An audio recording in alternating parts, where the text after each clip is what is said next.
اللهم اجعل القرآن لقلوبنا ضياء ولأسقامنا دواء ولأبصارنا جلاء. Assalamualaikum warahmatullahi wabarakatuh.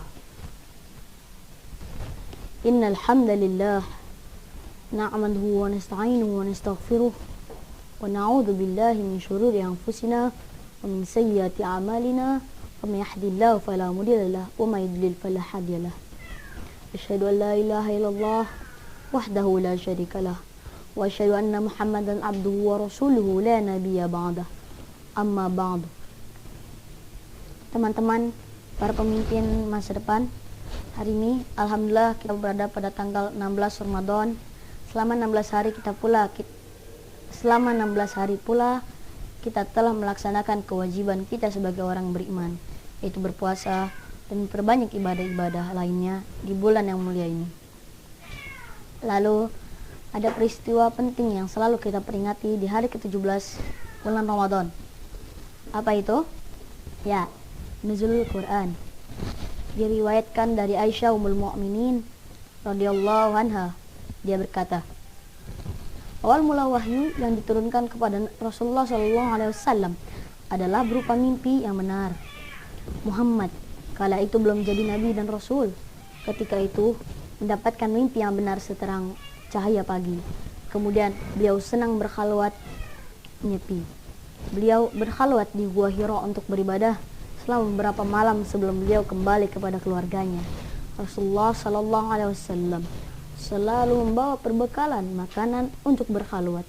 Lalu jika perbekalannya itu habis, beliau pulang ke rumah menemui istri beliau, Bunda Khadijah, untuk mengambil perbekalan lagi. Sehingga sampailah suatu ketika di mana beliau sedang berada di dalam Gua Hira tersebut. Beliau didatangi malaikat yang mengatakan, bacalah. Rasulullah SAW menjawab, aku tidak bisa membaca. Rasulullah SAW bercerita, lalu malaikat itu memelukku keras-keras sehingga nafasku terasa sesak. Kemudian dia melepaskanku, lalu dia katakan lagi, bacalah. Aku menjawab, aku tidak bisa membaca, dan memelukku lagi. Kedua kalinya dengan keras sehingga nafasku terasa sesak. Lalu dia melepaskanku, kemudian dia membacakan, Iqra bismi rabbikal ladzi khalaq, khalaqal insana min 'alaq, Iqra wa rabbukal akram, alladzi 'allama bil qalam, 'allamal insana ma lam ya'lam. Bacalah dengan menyebut nama Tuhanmu yang menciptakan. Dia telah menciptakan manusia dari segumpal darah. Bacalah, dan Tuhanmu lah yang Maha Pemurah, yang mengajarkan manusia dengan pelantaran pena. Dia mengajarkan manusia apa yang tidak diketahui. Surah Al-Alaq ayat 1-5. Kemudian Rasulullah SAW pulang membawa wahyu dengan hati yang penuh ketakutan. Beliau menemui istrinya, Bunda Khadijah binti Khuwailid radhiyallahu anha. Kata beliau, selimutilah aku. Maka keluarga Nabi SAW menyelimuti beliau sehingga rasa takut beliau hilang. Beliau ceritakan kepada Khadijah peristiwa yang telah beliau alami. Kata beliau, aku takut akan terjadi sesuatu pada diriku. Khadijah menjawab. Khadijah mengatakan dengan lembut, membesarkan hatinya, tidak, demi Allah, dia tidak akan pernah merendahkanmu. Engkaulah orang yang selalu mempersatukan dan persaudarakan umat manusia, memikul beban penderitaan orang lain, kerja untuk mereka yang papa, menjamu tamu, dan menolong orang-orang yang menderita demi kebenaran. Khadijah kemudian menghubungi putra pamannya, Waraqah bin Naufal bin Asad bin Abdul Uzza. Waraqah adalah seorang pengikut sekaligus seorang pendeta Nasrani dan penafsir Bible, kitab Taurat dan Injil, yang memahami dalam bahasa Ibrani yang fasih. Kata Khadijah, hai sepupuku, dengarlah kata sepupumu Muhammad ini. Waraqah bertanya kepada Nabi Muhammad SAW, hai sepupuku, apa yang kau alami? Lalu Rasulullah menuturkan kepada Waraqah apa yang telah beliau alami. Lalu Waraqah mengatakan kepada beliau, dia itu An-Namus Jibril yang juga telah diutus oleh Allah kepada Nabi Musa. betapa seandainya aku masih muda dan masih hidup ketika nanti kaummu mengusirmu. Rasulullah Shallallahu Alaihi Wasallam bertanya, apakah mereka akan mengusirku? Para kaum menjawab, ya, tidak ada laki-laki yang menyampaikan wahyu seperti yang kau bawa ini, melainkan akan dimusuhi. Seandainya aku masih hidup ketika nanti kau diusir, niscaya aku akan membelamu dan segenap kemampuanku. Dengan segenap kemampuanku. Sayangnya, tidak lama kemudian Warakah wafat dan wahyu pun tidak turun dalam beberapa waktu. Demikian sejarah turunnya Al-Quran yang sekarang kita peringati dengan nama Nuzulul Quran. Peristiwa Nuzulul Quran banyak diperingati dengan berbagai acara, misalnya qasidah, nasyid, pentas seni maupun acara syukuran. Namun pada zaman Rasulullah Sallallahu Alaihi Wasallam beliau memiliki kebiasaan saat peristiwa nuzul Quran, yaitu membaca Al-Quran.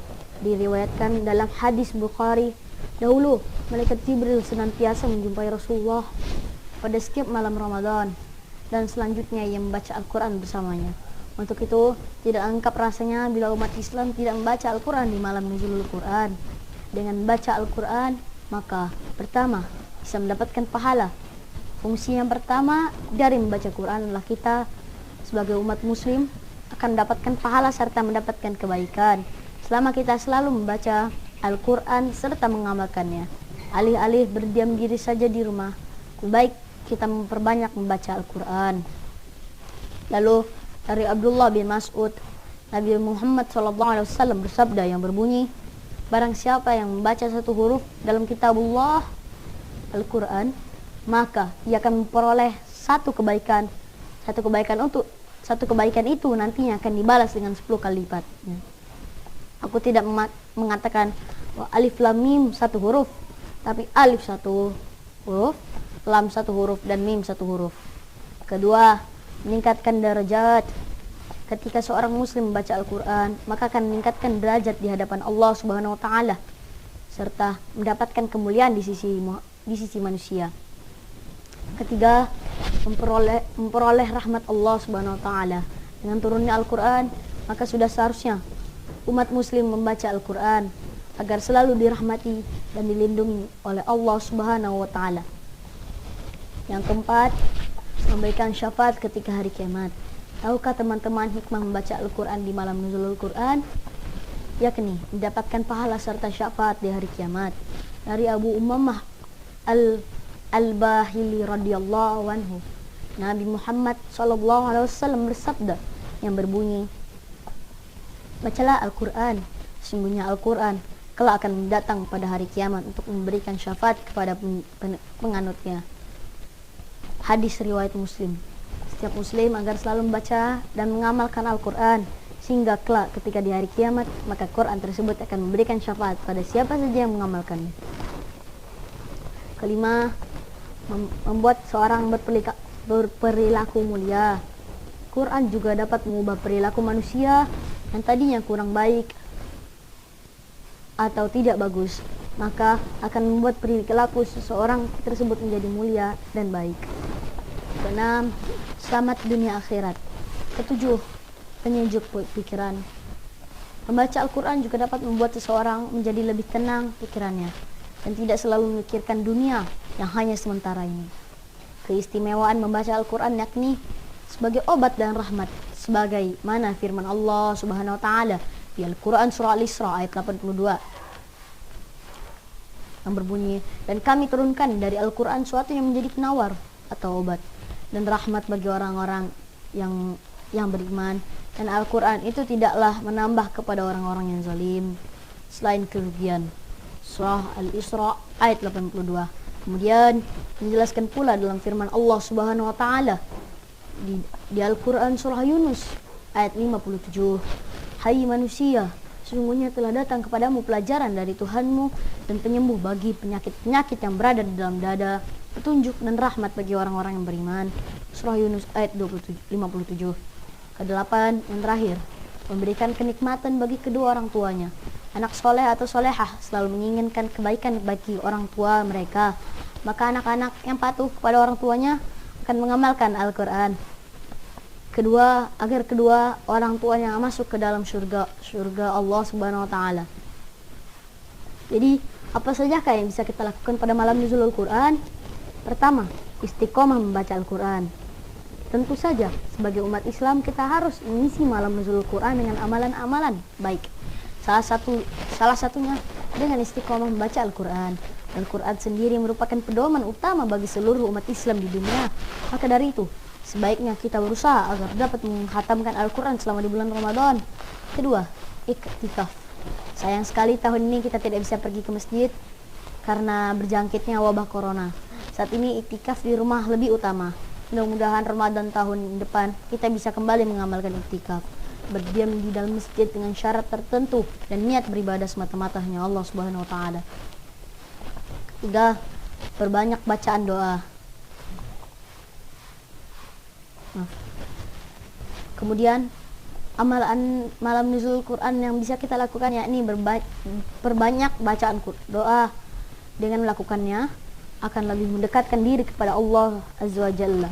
Semoga Allah segera menjauhkan kita dari wabah corona yang sangat berat ini. Selain ketiga amalan yang disebutkan sebelumnya, terdapat satu lagi